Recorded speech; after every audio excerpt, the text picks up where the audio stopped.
네, 이 시간에 있어서는 종전 시간에 보았던 청약철의 요건을 살펴보았다면요. 이 시간에 있어서는 이제 청약철의 효과를 중심으로 그 내용을 살펴보겠습니다. 첫 번째는 이제 청약철회와 대금의 환급 시기. 두 번째, 청약철회와 소비자가 얻은 이익 등의 청구. 세 번째, 재화 등의 반환에 소요되는 비용의 부담. 네 번째, 결제대금 예치 제도와 소비자 피해 보상 보험 계약 등의 체결입니다. 그러면 첫 번째, 청약철회와 대금의 환급 시기에 대해서 살펴보겠습니다. 사례를 보겠습니다. 소비자 갑은 사업자의 사이버몰에서 A 상품을 구입하고 그 대금 50만 원을 결제대금 예치업자에게 지급하였다. A 상품을 배송받은 후 병에게 상품 수령 사실을 표시하고 병은 을에게 대금을 지급하였다. 이후 갑은 A 상품을 포장을 개봉하지 않은 상태에서 청약을 철회하고 상품을 반환하였다. 이에 을은 상품을 반환받은 후 갑에게 대금 환급을 위해 은행 및 계좌번호를 알려달라고 했지만 갑은 1개월 후에 계좌번호를 알려주었다. 이에 을은 즉시 대금을 환급하였다. 그러나 갑은 대금 환급이 지연되었다는 것을 이유로 27일에 대한 지연이자를 지급할 것을 요구하였다. 자, 이 사례에 대한 질문입니다. 여기서 이 경우 을은 갑에게 27일에 대한 지연이자를 지급해야 하는가에 문제가 될 것이고요. 자, 이에 대한 해설입니다. 소비자가 청약을 철회하고 받은 재화를 반환하는 경우에 사업자는 소비자로부터 지급받은 대금을 환급해야 합니다. 다만 대금 환급을 지연한 경우에 소비자 피해가 발생할 수 있다는 점을 감안하여 전자상거래법에서는 대금의 환급 시기에 대해 구체적으로 규정하고 있습니다. 이를 재화에 한정하여 설명하면 재화가 공급되기 전에 소비자가 청약을 철회한 경우에는 소비자가 청약을 철회한 날로부터 3영업일 이내에 환급해야 합니다. 만일 재화가 공급된 후에 소비자가 청약을 철회한 경우에는 그 재화는 반환받은 날로부터 3영업일 이내에 대금을 환급해야 합니다. 만일 이 기간이 경과할 때까지 대금을 환급하지 않은 경우에는 그 지연 기간에 대해서 지연이자 연 15%를 더하여 지급해야 하고요. 이와 같이 전자상거래법에서는 대금의 환급과 관련하여 구체적인 기준을 정하고 있지만 이는 사업자가 소비자에게 대금을 환급할 수 있다는 것을 전제로 합니다. 즉 소비자가 계좌이체 방식으로 대금을 지급하였을 경우에 사업자가 대금을 환급하기 위해서는 소비자의 계좌번호를 알아야 된다는 것이죠. 따라서 소비자의 계좌번호를 알고 있을 경우에 사업자가 물건을 반환받은 날로부터 3영업일 이내에 환급하지 않았을 경우 지연이자까지 더하여 환급해야 되면 당연합니다. 그러나 환급에 필요한 정보를 알지 못한 상태, 즉 소비자에게 환급받을 계좌번호를 요청하였음에도 불구하고 소비자가 이를 지연하여 알려준 경우에 있어 재화를 반환받은 날로부터 3영업일 내에 대금을 환급하지 않은 것이 동법의 위반이라고 할 수가 없게 됩니다. 물론 전자상거래법에 문헌대로 해석한다면 이 경우에도 지연이자를 즉 3영업일 물건을 반환받은 날부터 3영업일 이내에 여기서 대금을 환급해야 된다고 규정하고 있기 때문에 문헌 그대로 해석한다면 이 경우에도 지연이자를 더하여 지급해야 한다고 할 수 있지만 대금을 환급할 수 없는 경우에도 지연 책임을 부과하는 것은 타당하지 않다는 것이죠. 이러한 점을 종합하여 해석한다면 소비자가 환급받을 계좌번호를 늦게 알려준 경우에서 3영업일의 기산일은 재화에 반환받은 날이 아닌 여기서 소비자가 여기서 계좌번호를 알려준 날이라고 해석해야 될 것입니다. 관련 법령의 내용입니다. 전자상거래법 제18조 청약철회의 효과 제2항 통신판매업자, 소비자로부터 재화 등의 대금을 받은 자, 가장 대표적으로 에스크로 사업자가 되겠죠. 또는 소비자와 통신판매에 관한 계약을 체결한 자를 포함한다. 여기서는 다음 각호의 어느 하나에 해당하는 날로부터 3영업일 이내에 이미 지급받은 재화 등의 대금을 환급해야 한다. 이 경우에 통신판매업자가 소비자에게 재화 등의 대금 환급을 지연한 때에는 그 지연기간에 대하여 연 100분의 40 이내의 범위에서 은행법에 따른 은행이 적용하는 연체 금리 등 경제 사정을 고려하여 대통령령으로 정하는 이유를 곱하여 산정한 지연이자를 지급해야 한다. 제1호 통신판매업자가 재화를 공급하는 경우에는 제1항 본문에 따라 재화를 반환받은 날, 제2호 통신판매업자가 영역 또는 디지털 콘텐츠를 공급한 경우에는 제17조 제1항 또는 제3항에 따라 청약철회 등을 한 날, 제3호 통신판매업자가 재화 등을 공급하지 아니한 경우에는 제17조 제1항 또는 제3항에 따라 청약 철회를 한 날. 자, 그러면 사례 해결입니다. 갑은 청약을 철회하고 재화를 반환하였습니다. 따라서 을은 대금을 환급하여야 하지만 환급에 필요한 정보인 계좌번호를 알지 못하였습니다. 이에 을은 갑에게 계좌번호를 요청하였습니다. 갑은 1개월 후에 이유를 알려주었다는 것이죠. 그 결과 여기에 대해서 을은 바로 여기서 물건을 환급받은 날로부터 해서 바로 여기서 대금을 환급할 수가 있는 것이 아니라 1개월 뒤에 알려준 날로부터 여기에 대해서 환급할 수 있다는 것이죠. 그런데 을은 여기서 갑이 알려준 계좌번호를 알려준 날로부터 어떻게 합니까? 바로 여기서 대금을 환급하였습니다. 대금 환급이라는 사실만을 본다고 하면 재화 등의 반환일로부터 1개월 후에 지급하였기 때문에 27일을 지연한 것으로 볼 수가 있습니다. 그러나 지연 책임은 채무를 이행할 수 있는 것을 전제로 하며 계좌번호를 알지 못하였기 때문에 이를 이행할 수 없었던 것입니다. 그렇다고 한다면 을에게 지연 책임을 부과할 수 없으므로 지연 이자 역시 청구하지 못한다고 할 것입니다. 자, 두 번째 사례입니다. 청약 철회와 소비자가 얻은 이익의 청구인데요. 자, 먼저 사례의 내용을 보도록 하겠습니다. 소비자 갑은 사업자 을의 사이버몰에서 A 상품을 구입하고 그 대금 20만 원을 현금으로 지급하였다. 이후 갑은 A 상품을 5일 동안 사용한 후에 청약을 철회하고 을에게 반품하였다. 이에 을은 갑의 사용에 따라 상품의 가치가 15% 감소하였다는 것을 이유로 대금 중 3만 원을 제외한 나머지 17만 원만 환급하였다. 이에 갑은 A 상품의 대여료가 일주일당 1만 원이라는 점을 이유로 2만 원의 반환을 요구하였다. 자, 그러면 질문입니다. 이 경우에 을이 공제할 수 있는 금액은 얼마인가? 자, 가치 감소분인가? 아니면 해갖고 사용에 따라서 얻은 이익인가? 의 문제가 되겠죠. 그러면 먼저 해설을 살펴보도록 하겠습니다. 소비자가 청약을 철회하고 재화를 반환하였을 경우에 사업자는 대금을 환급해야 합니다. 이 경우에 사업자는 위약금 또는 손해배상액을 청구할 수 없지만 소비자가 재화를 사용한 경우에 그 사용에 따라 얻은 이익 등을 청구할 수가 있습니다.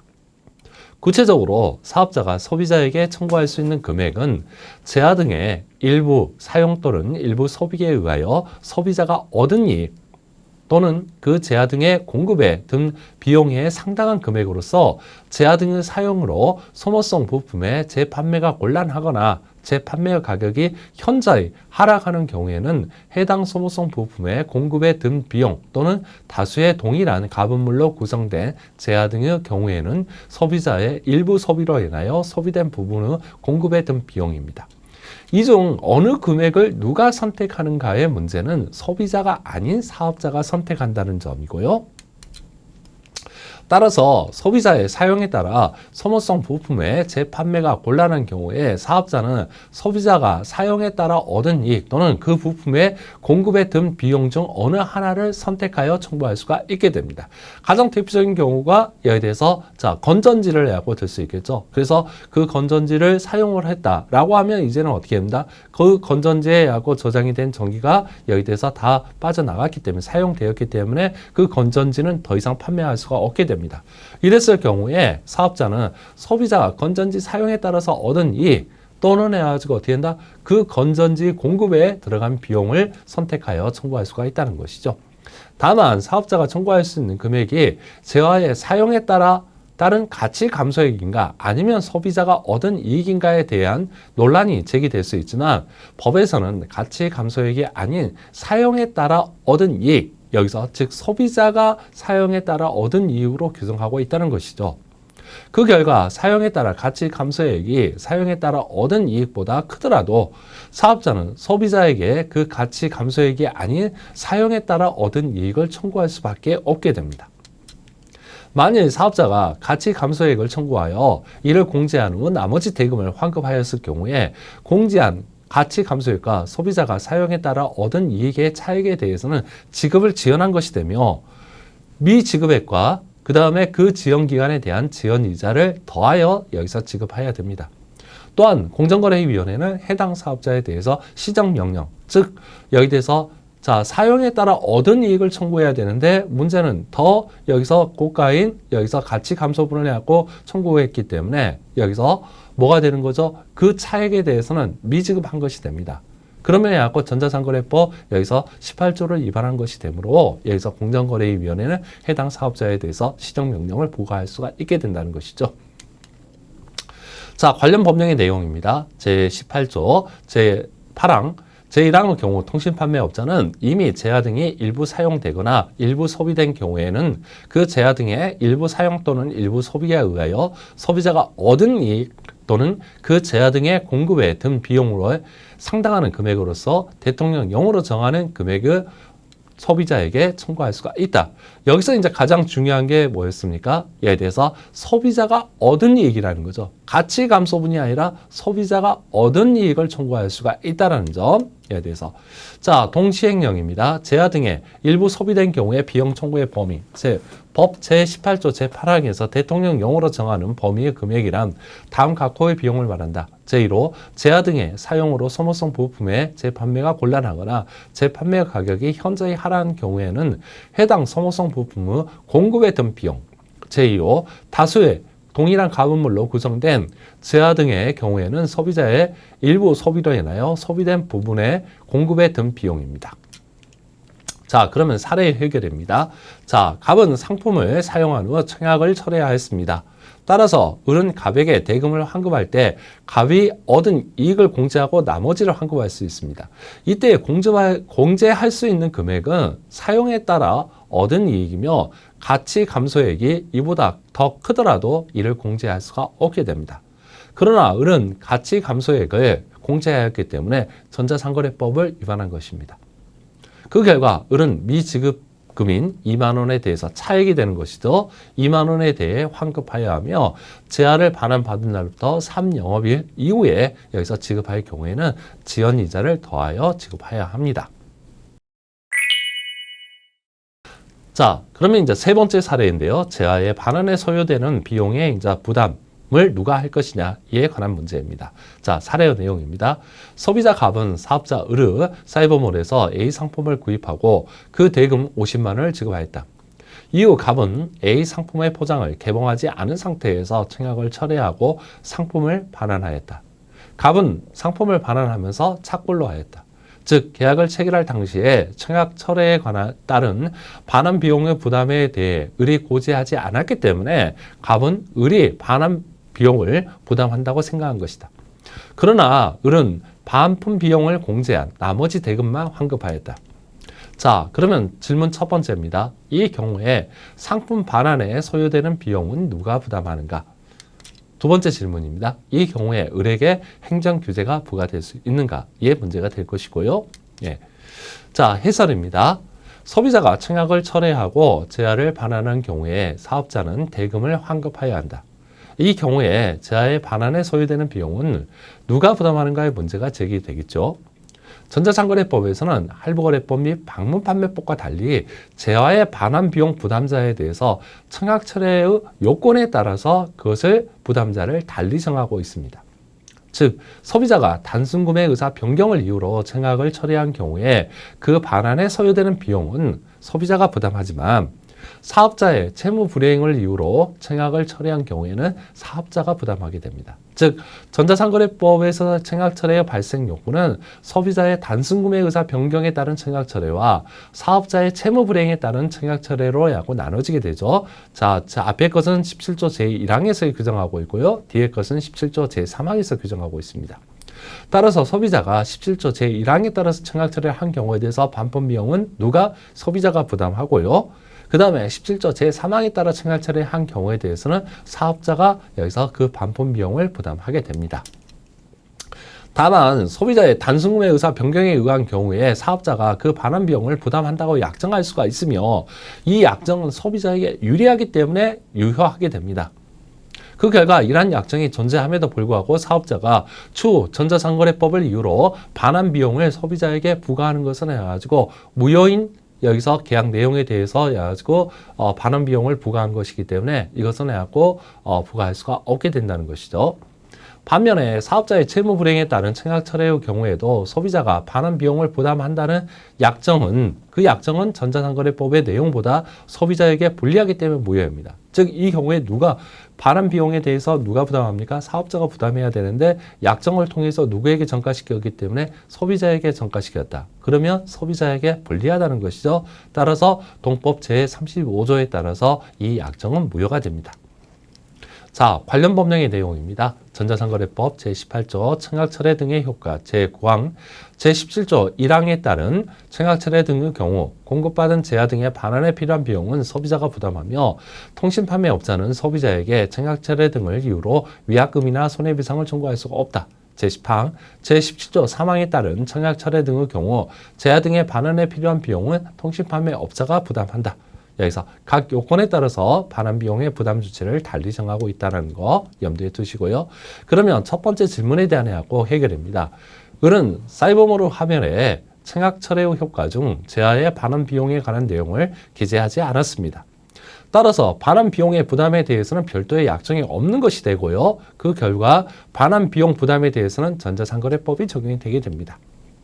전자상거래법에서는 소비자의 단순 구매 의사 변경에 따른 청약철회 시 그 반환 비용에 대해 소비자가 부담함을 규정하고 있습니다. 따라서 그 반환에 소요되는 비용을 갑이 부담하여야 하지만 착불로 하였기 때문에 을이 지급하였습니다. 그 결과 을은 그 반환 비용을 공제한 나머지 금액을 환급할 수 있습니다. 이것은 이에 대해서 전자상거래법 위반이 아니라는 것이죠. 그러면 두 번째 질문에 대한 해설입니다. 을은 사이버모르 화면에 청약철회의 효과 중 제야의 반환 비용 부담 주체에 대해서 명시하여야 했지만 이를 명시하지 않았습니다. 즉 13조 제2항에 따라서 여기서 사업자의 여기서 신원에 관한 정보, 재화에 관한 정보, 거래 조건에 관한 정보를 제공해야 되는데 그 중에 하나가 바로 뭐죠? 청약철회 효과에 관련해서 정보를 제공해야 됩니다. 즉 청약철회를 했을 경우에 대해서 제야 등을 반환을 해야 되고 했을 때 여기서 들어가는 반품 비용을 누가 부담할 것인지 사업자가 부담할 것인지 아니면 소비자가 부담할 것인지를 명시해야 되지만 이걸 명시하지 않았다는 것이죠. 이는 전자상거래법을 위반한 것이기 때문에 공정거래위원회의 시정명령을 부과받을 수 있으며 500만 원 이하의 과태료가 부과될 수가 있게 됩니다. 자, 마지막 네 번째 결제대금 H제도와 소비자 피해 보상 보험 계약의 체결입니다. 그래서 먼저 사례의 내용을 보도록 하겠습니다. 소비자는 사업자의 사이버몰에서 A 상품을 구입하고 그 대금 50만 원을 계좌이체 방식으로 을에게 지급하였다. 을은 결제 대금에 대한 보장으로 보험회사와 소비자 피해 보상 보험 계약을 체결하였으며 그 사실을 사이버몰에 표시하였다. 자, 그러면 질문입니다. 을은 소비자 피해 보상 보험 계약을 체결한 후 이를 고지한 것이 전자상거래법을 준수한 것인가의 문제가 될 것이고요. 이에 대해서 자, 그러면 이 질문에 대한 해설을 살펴보도록 하겠습니다. 전자상거래는 비대면 거래이고 일반적으로 소비자가 먼저 대금을 지급합니다. 선지급식 통신판매라고 했죠. 물론 신용카드로 지급한 경우에 안전장치가 약간 존재하지만 현금으로 지급할 경우에 있어 소비자 피해가 발생할 가능성이 높다는 것이죠. 구체적으로 2000년대 초반에 전자상거래를 빙자한 소비자 피해 사기 피해가 빈번하게 발생하였고요. 이러한 소비자 사기 피해는 지금 현재에도 여기서 지속적으로 해갖고 발생하고 있습니다. 따라서 선지급식 통신판매에서 즉 대금을 먼저 지급하는 여기서 통신판매라는 것이죠. 여기서 소비자 피해를 예방하기 위하여 2005년에 전자상거래법을 개정하여 소비자의 선지급급 보장장치의 마련을 의무화 즉 통신판매업자가 여기서 제야 등을 공급하기 전에 소비자로부터 먼저 대금을 받는 경우에 있어서는 어떻게 된다? 반드시 여기에 대해서 이러한 보장장치 즉 소비자가 먼저 지급한 대금에 대해서 보장장치를 마련할 의무를 부과하고 있다는 것이죠. 이러한 선지급급 보장장치로는 결제대금 H제도, 보험업법에 따른 보험계약, 소비자 피해 보상금의 지급을 확보하기 위한 금융위원회의 설치 등에 관한 법률 제38조에 따른 기관과의 채무지급 보증계약 또는 공제조합과의 공제계약이 있습니다. 따라서 사업자는 보험계약, 채무지급 보증계약 또는 공제계약 중 어느 하나를 선택하여 선지급시 보장계약을 체결할 수가 있습니다. 즉, 네 가지 중에 있는데 그 뒤에 이제 보험계약과 여기에 대해서 자, 채무지급 보증계약, 그 다음에 공제조합. 이 셋 중에 어느 것을 내하고 여기서 어느 계약을 체결할 것이냐는 누가 통신판매업자가 선택할 수가 있습니다. 그러나 소비자는 사업자가 체결한 계약을 선택하여 자신의 선지급금에 대해 보장을 받을 수 있는 것이 아니라 사업자가 체결한 계약과 결제대금 예치제도 중 어느 하나를 선택할 수가 있다. 즉 말하면 보험계약 중에서 해가지고 어느 하나를 택할 것이냐는 누가 결정한다? 사업자가 결정하지만 사업자가 결정한 것과 그 다음에 결제대금 예치제도 중에서 어느 것을 선택할 것이냐는 누가 선택을 한다? 여기서 소비자가 선택할 수가 있다는 것이죠. 여기서 만일 사업자가 보험계약을 체결하고 이를 소비자에게 고지하면서 결제대금 예치제도에 관한 정보를 제공하지 않고 이를 선택할 수 없게 한 경우에는 전자상거래법을 위반한 것입니다. 따라서 사업자에게는 시정명령이 부과될 수 있으며 500만 원 이하의 과태료가 부과됩니다. 관련 법령의 내용입니다. 제13조 여기서 제2항 통신판매업자는 소비자가 계약 체결 전에 제하 등에 대한 거래 조건을 정확하게 이해하고 실수나 착오 없이 거래할 수 있도록 다음 각고의 사항을 적절한 방법으로 표시 광고하거나 고지하여하며 계약이 체결되면 계약자에게 다음 각고의 사항이 기재된 계약 내용에 관한 서면을 제하 등을 공급할 때까지 교부해야 한다. 다만 계약자의 권리를 침해하지 아니하는 범위에서 대통령령으로 정하는 사유가 있는 경우에는 계약자에 가름하여 제하 등을 공급받는 자에게 계약 내용에 관한 서면을 교부할 수가 있다. 제10호의 내용입니다. 제10호 소비자가 구매의 안전을 위하여 원하는 경우에 제하 등을 공급받을 때까지 대통령령으로 정하는 제3자에게 그 제하 등의 결제 대금을 예치하는 것에 이용을 선택할 수 있다는 사항 또는 통신판매업자의 제24조 제1항에 따른 소비자 피해 보상 계약 등의 체결을 선택할 수 있다는 사항을 사항을 여기서 알려줘야 된다는 거. 자, 그런데 문제는 선택을 누가 합니까? 소비자가 선택한다는 점이고요. 자, 24조입니다. 제2항. 통신판매업자는 제1항에도 불구하고 선지급시 통신판매를 할 때 소비자가 제13조 2항, 제10호에 따른 결제대금 예치의 이용 또는 통신판매업자의 소비자 피해 보상 보험 계약 등의 체결을 선택한 경우에는 소비자가 결제대금 예치를 이용하도록 하거나 소비자 피해 보상 보험 계약 등을 체결해야 한다라고 되어 있죠. 즉 통신판매업자가 야고 선택할 수 있는 것이 아니라 뭐다? 소비자가 선택을 한다는 거에 대해서 이게 바로 가장 핵심적인 내용입니다. 자, 그러면 사례에 의하고 해결을 살펴보도록 하겠습니다. 전자상거래법에서는 소비자의 선지급금을 보장하기 위하여 결제대금 예치제도, 보험계약, 지급보증계약 또는 보험계약을 체결하도록 규정하고 있습니다. 따라서 사업자인 을은 보험계약, 지급보증계약 또는 보험계약 중 하나 또는 복수를 선택할 수가 있습니다.